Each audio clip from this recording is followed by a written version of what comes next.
Hi everyone, welcome to the Legal Classroom YouTube channel. In today's video, we are going to study the topic of jurisprudence. And if you are new to this channel, please make sure to subscribe so you don't miss any future videos. Also, don't forget to press the bell icon so you can get notification of all our new videos on time. And if you like this video, please give it a thumbs up and share it with your friends who are also law student. So let's get started with today's topic. आज हम jurisprudence का introduction study करेंगे। बहुत से students जब first time jurisprudence subject देखते हैं तो उनके माइंड में एक क्वेश्चन आता है कि आखिर जूरिस्प्रूडेंस है क्या और इस सब्जेक्ट को लॉ कोर्स में कितनी इंपॉर्टेंस क्यों दी जाती है। जूरिस्प्रूडेंस को जनरली फ़िलासफ़ी ऑफ लॉ कहा जाता है, लेकिन इसका मतलब सिर्फ फ़िलासफ़ी पढ़ना नहीं है। इस सब्जेक्ट का मेन पर्पस लॉ को डीपली समझना है। नॉर्मली जब हम लॉ पढ़ते हैं तो हम सेक्शन रूल्स पढ़ते हैं, लेकिन जूरिस्प्रूडेंस हमसे एक और क्वेश्चन पूछती है, ये लॉ बना ही क्यों है, इसका पर्पस क्या है, जस्टिस क्या होता है, राइट्स एंड ड्यूटीज़ का सोर्स क्या है। इसलिए जूरिस्प्रूडेंस को लॉ की फाउंडेशन माना जाता है। अगर आप जूरिस्प्रूडेंस को समझ लेते हैं तो बाकी लीगल सब्जेक्ट्स को समझना भी काफ़ी ईजी हो जाता है। सबसे पहले हम जूरिस्प्रूडेंस का मीनिंग समझते हैं। जूरिस्प्रूडेंस जो वर्ड है वो दो लैटिन वर्ड से मिलकर बना है। पहला वर्ड है जूरिस, जिसका मतलब है लॉ, और दूसरा वर्ड है प्रूडेंशिया, जिसका मतलब है नॉलेज, विजडम या स्किल। इसी तरह जूरिस्प्रूडेंस का लिटरल मीनिंग हुआ नॉलेज ऑफ लॉ या विजडम ऑफ लॉ या फिलॉसफी ऑफ लॉ। लेकिन प्रैक्टिकल सेंस में जूरिस्प्रूडेंस का मतलब सिर्फ लॉ का नॉलेज नहीं है, ये लॉ की नेचर, ओरिजिन, पर्पस और प्रिंसिपल का साइंटिफिक और फिलोसफिकल स्टडी है। अगर सिंपल लैंग्वेज में कहूँ तो जूरिस्प्रूडेंस हमें लॉ के पीछे की थिंकिंग समझाती है।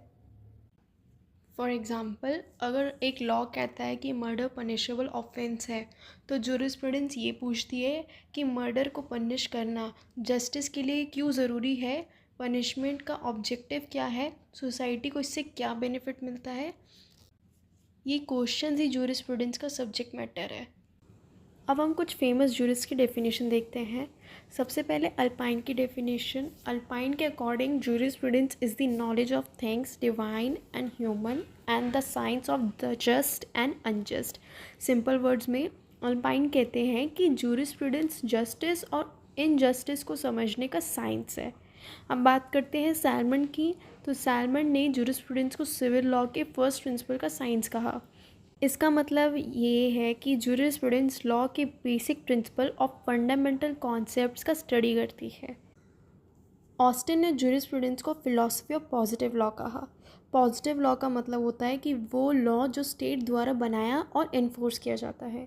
इन सब डेफिनेशन को देखने के बाद हम ये कह सकते हैं कि जूरिस्प्रूडेंस लॉ की थ्योरी और फिलॉसफी को स्टडी करती है। अब जूरिस्प्रूडेंस की नेचर देखते हैं। सबसे पहले ये लॉ का साइंटिफिक स्टडी है।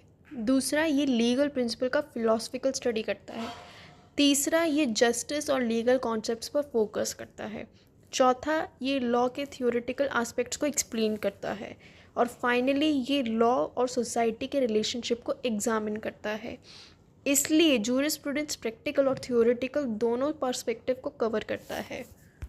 जूरिस्प्रूडेंस का स्कोप बहुत वाइड है। इसके अंदर के कई इंपॉर्टेंट लीगल कॉन्सेप्ट्स आते हैं, जैसे source of law, rights and duties, justice, ownership and possession, liability, legal personality and law and morality. In topic के थ्रू हम लॉ के बेसिक स्ट्रक्चर और फंक्शनिंग को समझते हैं। अब क्वेश्चन आता है कि जूरिस्प्रूडेंस क्यों पढ़ना चाहिए। सबसे पहले ये लॉ के रियल नेचर को समझने में हेल्प करता है। ये लीगल रूल्स के पर्पस को एक्सप्लेन करता है। ये लीगल रीजनिंग और एनालिटिकल थिंकिंग डेवलप करता है और ये डिफरेंट लीगल फिलॉसफीज़ को एक समझने में हेल्प करता है। लॉ स्टूडेंट्स के लिए जूरिस्प्रूडेंस क्रिटिकल थिंकिंग डेवलप करने का एक इम्पॉर्टेंट टूल है। जूरिस्प्रूडेंस की इम्पॉर्टेंस बहुत ज़्यादा है। सबसे पहले ये लीगल एजुकेशन की फाउंडेशन है। जज को लॉज इंटरप्रेट करने में हेल्प करता है। लॉयर्स को इफ़ेक्टिव आर्ग्यूमेंट्स बनाने में सपोर्ट करता है। लॉ मेकर्स को बेटर लॉज क्रिएट करने में गाइड करता है और सोसाइटी में जस्टिस को प्रमोट करता है। इसी वजह से जूरिस्प्रूडेंस लीगल सिस्टम का एक एसेंशियल पार्ट माना जाता है। अब लॉ और जूरिस्प्रूडेंस का डिफरेंस समझते हैं। लॉ पूछता है रूल्स क्या है, पनिशमेंट क्या है और स्टैट्यूट क्या कहता है, लेकिन जूरिस्प्रूडेंस पूछता है ये रूल क्यों एग्जिस्ट करता है, क्या ये रूल फेयर है, पनिशमेंट का पर्पस क्या है। इसलिए लॉ रूल्स को एक्सप्लेन करता है, जबकि जूरिस्प्रूडेंस उन रूल्स के पीछे की फिलॉसफी को एक्सप्लेन करता है। चलिए एक एग्जाम्पल से समझते हैं। मान लीजिए एक लॉ जो कहता है कि थेफ्ट यानी चोरी एक पनिशेबल ऑफेंस है, और अगर हम नॉर्मल लीगल स्टडी कर रहे हैं तो हम ऑफेंस के इंग्रेडिएंट्स और पनिशमेंट पढ़ेंगे, लेकिन जूरिस्प्रूडेंस कुछ और क्वेश्चन पूछती है। चोरी को पनिश क्यों किया जाता है, प्राइवेट प्रॉपर्टी का कॉन्सेप्ट कहाँ से आया, जस्टिस का डिमांड क्या है, पनिशमेंट का पर्पस रिवेंज है, डिटेरेंस है या रिफॉर्मेशन है। ये सारे क्वेश्चन जूरिस्प्रूडेंस के क्वेश्चंस हैं। इसलिए कहा जाता है कि law tell us what the rule is, where is jurisprudence tell us why the rule exist. Jurisprudence ने लीगल फील्ड में बहुत इंपॉर्टेंट कंट्रीब्यूशन दिया है। ये लीगल कॉन्सेप्ट्स को एक्सप्लेन करता है, लीगल फिलॉसफी को डेवलप करता है, लीगल रीजनिंग को स्ट्रॉन्ग बनाता है, लॉ और सोसाइटी के बीच ब्रिज क्रिएट करता है और लीगल रिफॉर्म्स में इंपॉर्टेंट रोल प्ले करता है। इसलिए मॉडर्न लीगल सिस्टम में जूरिस्प्रूडेंस का कंट्रीब्यूशन बहुत वैल्यूएबल माना जाता है। फाइनली कंक्लूजन में मैं यही कहना चाहूँगी कि जूरिस्प्रूडेंस लॉ की फ़िलॉसफी है। ये लॉ के नेचर, पर्पस और प्रिंसिपल को स्टडी करता है। ये लीगल एजुकेशन की फाउंडेशन और हमें लॉ को डीपर लेवल पर समझाने में हेल्प करता है। जूरिस्प्रूडेंस हमें सिर्फ ये नहीं सिखाता कि लॉ क्या है, बल्कि ये भी सिखाता है कि लॉ क्यों एग्जिस्ट करता है और जस्टिस अचीव करने में उसका क्या रोल है। Thank you for watching. अगर आपको जूरिस्प्रूडेंस के डिटेल नोट्स चाहिए तो आप डिस्क्रिप्शन में दिए गए कॉन्टैक्ट डिटेल पर मैसेज कर सकते हैं। मिलते हैं नेक्स्ट लेक्चर में।